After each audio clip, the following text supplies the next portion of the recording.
안녕하세요. 오랜만에 연구실에 와서 지금 유튜브를 되게 오랜만에 찍는 느낌이에요.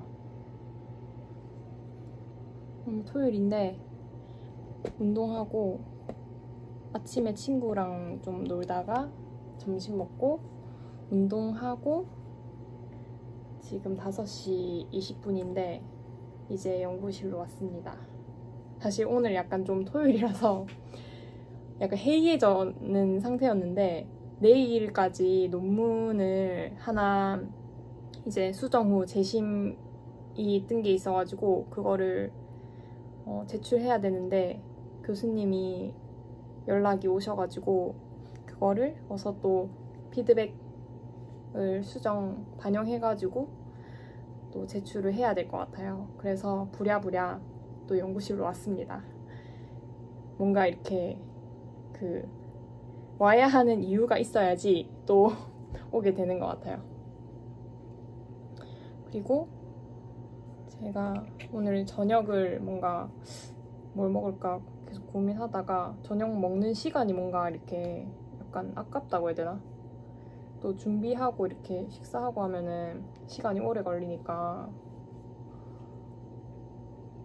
네, 오늘은 조금 점심을 설렁탕 먹었거든요. 그래서 약간 헤비하게 먹어가지고 저녁은 조금 간단하게 닭가슴살 먹어야겠다 했는데 운동했으니까 근데 뭔가 별로 먹고 싶은 입맛이 별로 커피를 마셔서 그런가 보다. 커피를 마시니까 약간 좀 입맛이 안 나가지고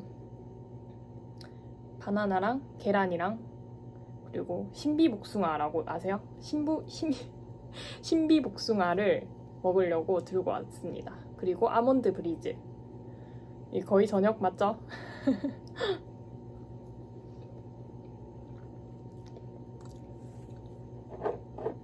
그리고 이 오너티 이거 되게 맛있어요.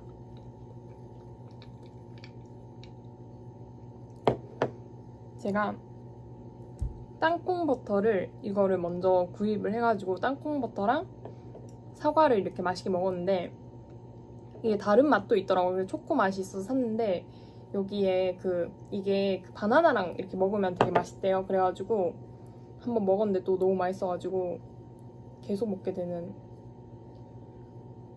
금방 한 일주일이면 또 사라질 것 같아요.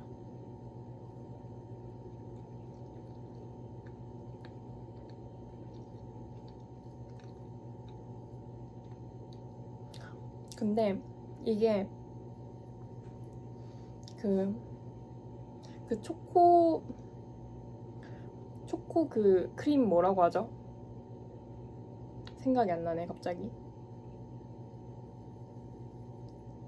유명한 거 있잖아요. 초코 크림. 어쨌든 뭔지 생각이 잘 갑자기 안 나는데 그거는 당이 엄청 많은데 이거는 뭔가 100% 뭐 땅콩이라고 하던데 100% 카카오에 100% 뭐 아몬드인가? 이렇게 두 개 섞은 것 같아요. 맞아요. 그래가지고 건강에도 좀 그런 단순 당보다는 낫지 않을까?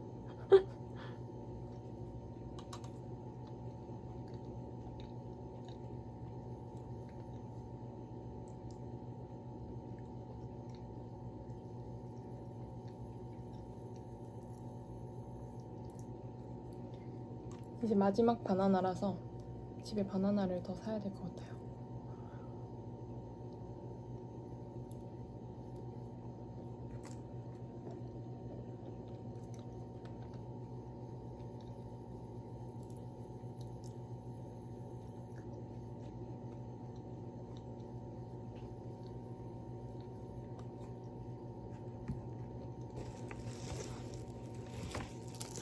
그리고 아몬드 브리즈.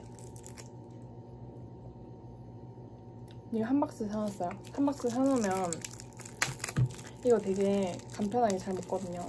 근데 약간 아쉬운 점은 이런 거 플라스틱을 계속 쓰니까 약간 환경오염 내가 주범이 되고 있는 건가 하는 생각이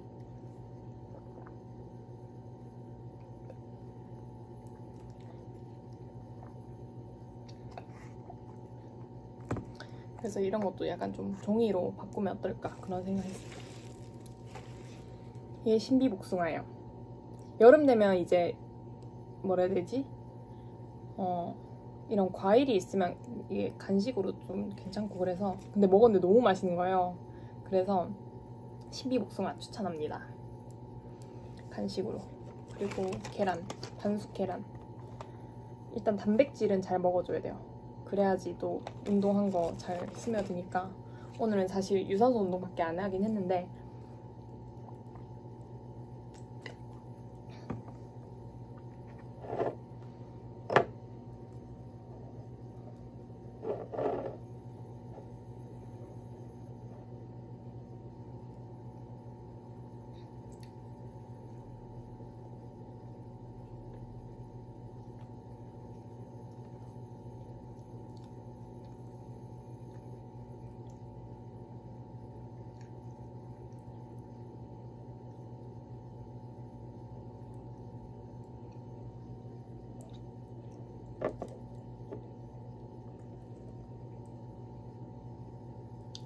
오늘은 할 일이 뭐지? 논문 수정하고 논문 수정 한 3시간, 4시간이면 할 것 같은데 그러면 9시까지 그렇게 수정하고 그리고 영어 공부, 토플을 오늘은 꼭 1시간이라도 꼭 하고 집에 가려고요. 제가 지금 토플을 계속 미루고 있거든요. 이게 계속 7월부터 해야지 7월부터 해야지 이러면은 계속 미뤄지기 때문에 하루에 10분이라도 꼭 해야 되고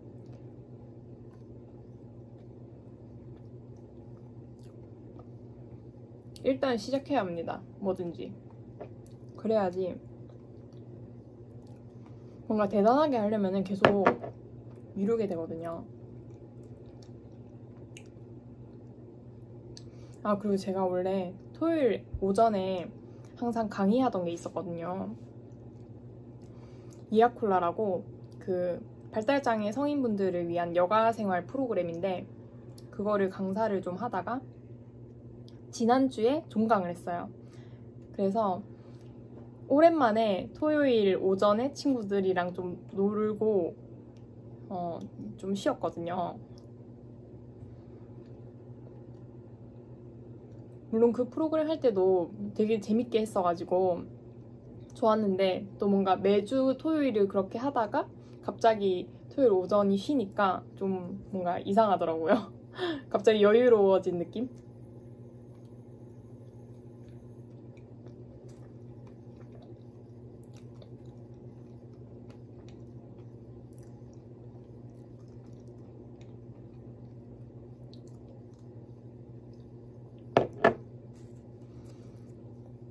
그리고 오늘 교수님이 그 수정안을 저한테 주시면서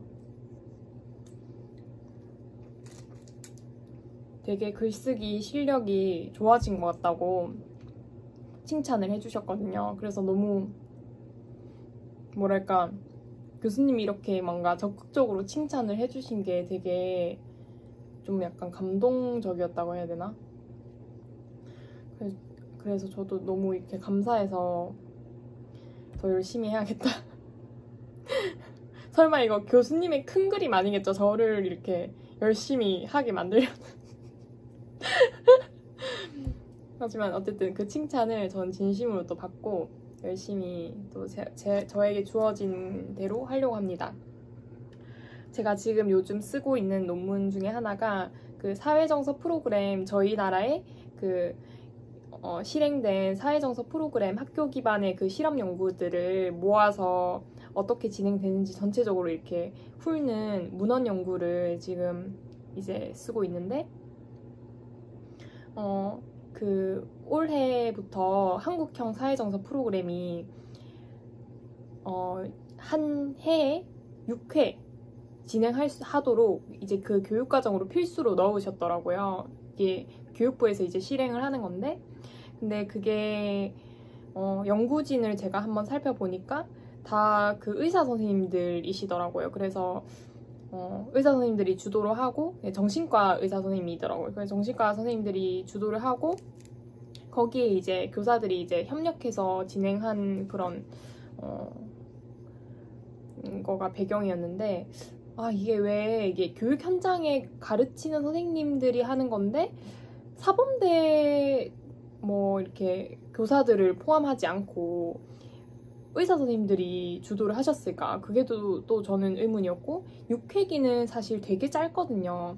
아마도 제 생각에는 그 의사 선생님들도 그 6회기가 짧다고 생각은 하셨지만 그래도 적어도 6회기는 해줘야 된다고 이제 생각을 하셔서 이렇게 또 하신 것 같기도 하고, 아마 학교에 여러 가지 정책상의 이유들이 있었을 것 같은데, 그래도 6회기는 되게 짧고, 이 사회정서라는 것 자체는 아이들한테 내면화 되려면 장기적으로 실행을 해야 되고 지속적으로 실행을 해야 돼. 적어도 일주일에 한 번, 1시간 적어도 그렇게 진행이 이렇게 지속적으로 돼야 되는데, 6회기 가지고 365일 중에 6회기 6시간, 365일 중에 6시간 가지고 아이들이 사회 정서적인 어떤 나아짐을 기대한다? 이거는 좀 아니지 않나. 하지만 우리가 원래 아예 그런 사회정서 수업이 없었기 때문에 6회기라도 생긴 거가 다행이냐 하면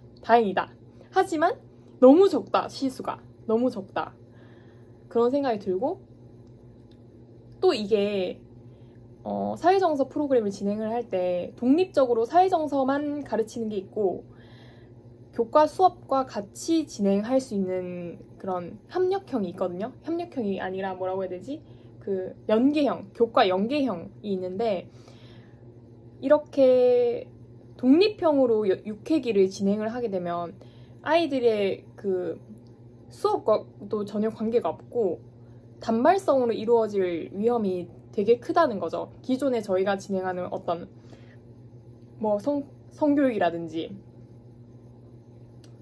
인성교육 뭐 이런 것들처럼 그냥 이렇게 단발적으로 그냥 우리가 1년에 이거는 반드시 해야 되니까 그냥 들어버리는 그런 필수적이고 약간 형식적인 거가 돼버릴까봐 그게 좀 저는 걱정입니다. 사회정서라는 것 자체의 개념 자체가 되게 정량적인 것이 아니라 정성적인 영역이기 때문에 눈에 보이는 것도 아니고 어떤 수치상으로 재기가 되게 어려운 부분이고, 좀 질적인 향상을 위해서는 그 아이들의 그 내면화를 위해서는 되게 조심스럽게 다루어져야 하는 부분인데, 그런 것들이 6회기 안에 고려될 수 있는가? 그거는 어렵죠. 사회정서라는 개념 자체가 사회성 기술, 친구들과 어떻게 관계를 맺을 것인가, 그리고 다른 사람, 뭐 선생님이라든지 부모님이라든지 또 그 외 사람들과 내가 어떻게 의사소통하고 또 행동해야지 원만하게 지낼 수 있는지, 그리고 나를 보호할 수 있는지, 그리고 정서적인 거라는 거는 내가 어떤 때에 이런 감정을 느낀다, 그리고 이런 감정들이 있을 때 이렇게 표현할 수 있고 이렇게 다룰 수 있다, 이런 것들인데 이거를 6회기 안에 다 다룰 수 있다는 거는 사실 어렵죠. 네. 제가 그 Incredible Years라고 미국의 사회정서 프로그램을 2년 전에 구입을 했었거든요. 100만 원 주고 100만 원 주고 제가 그거를 구입을 했는데, 거기 보면 되게 촘촘하게 돼 있고, 그 프로그램에서도 항상 이야기를 하는 게 2년으로 잡고 이 프로그램을 해라고 권장을 하고 있거든요. 적어도 1년을 해라 이렇게 이야기를 하는데, 그만큼 사회정서 교육이라는 것이 우리가 하루아침에 해결될 수가 없다는 거죠. 그런데 우리는 이거를 계속해서 우리 그래도 하고 있지 않냐, 계속 이런 식으로 가려고 하면 답이 없습니다. 하려고 계속 이렇게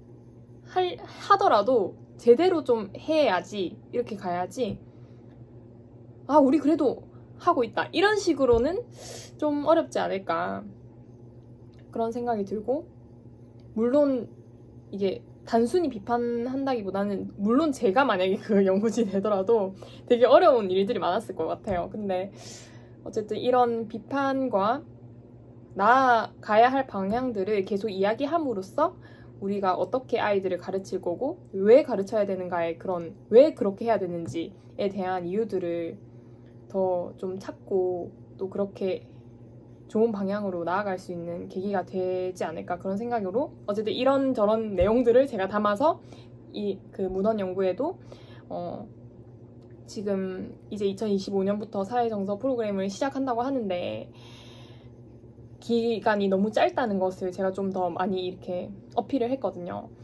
그래서 저는 이 논문이 되게 시의적절하다고 생각하고 앞으로 이제 한국형 사회정서 학습이 좀 더 나은 방향으로 개선되기를 되게 바라는 마음으로 그 내용을 썼습니다. 문헌 연구를. 그래서 이제 석사 때는 사실 논문을 제발 쓰기만 하자. 논문을 내기만 하자. 약간 그런 마음도 컸다면은 박사 논문을 이제 좀 시작하면서 그래도 내가 한마디라도 내가 하고 싶었던 말, 우리나라 교육이 이렇게 됐으면 좋겠다 하는 그 마음을 조금 더 담아서 쓰려고 노력을 좀 하려고 합니다. 아직 이제 1학기생이라서 좀 많이 배워야 되긴 하지만 이렇게 좀 도전을 많이 하면서 저도 뭐 실수하면 정정하고 하면서 배우는 게 있지 않을까 그런 생각이 들고 또 최근에 김경일 교수님의 그 심리학 관련된 강의를 제가 유튜브 통해서 듣는 걸 가끔 좋아하는데 거기서도 아이들한테 계속 좌절을 경험할 수 있는 기회를 줘라. 실패할 수 있는 기회를 줘야 된다. 그런 이야기를 하시는데 제가 사실 저의 그 교육관 중에 하나가 아이들에게 실패할 수 있는 기회를 주세요. 그거거든요. 그러니까 항상 뭐 모든 일에 아이들 알아서 해라 이렇게 방치하는 게 아니라 고민을 하는 거죠. 이 부분을 내가 개입을 해줄 건가? 내가 개입을 해서 아이를 도와줘야 하는 부분인가? 아니면 내가 조금 한 발 물러서서 아이가 해결하도록 해줘야 하는 부분인가? 그거를 계속 고민을 하면서 제시를 해야 된다는 거죠. 그래서 네, 어쨌든 갑자기 왜 이 이야기로 흘러갔는지 모르겠는데 여튼 네, 저의 좌절과 실패가 의미가 있다. 근데 그것이 도전을 하기 때문에 계속 좌절과 실패가 있다는 것을 좀 이야기를 하고 싶었고 네, 앞으로도 좀 실패하고 좀 누군가한테는 왜 이렇게 썼냐 뭐 이렇게 들을 수도 있고 또 저 스스로도 내가 왜 이렇게 썼지 그런 후회하는 순간도 있을 것 같아요. 하지만 그런 실패와 좌절이 횟수가 많아진다는 것은 또 그만큼 내가 많이 도전을 했다는 뜻이기 때문에 그거에 대해서 스스로 좀 격려하고 앞으로 나아가야 할 동력을 계속해서 잃지 않아야겠다는 생각을 합니다. 네, 오늘 주절주절 공부하러 와서는 말이 많았지만 마지막 이 한 입을 남겨놓고 엄청나게 또 수다를 떨었네요. 네, 이제 공부를 좀 시작해 보도록 하겠습니다. 다음에 또 만나요. 안녕.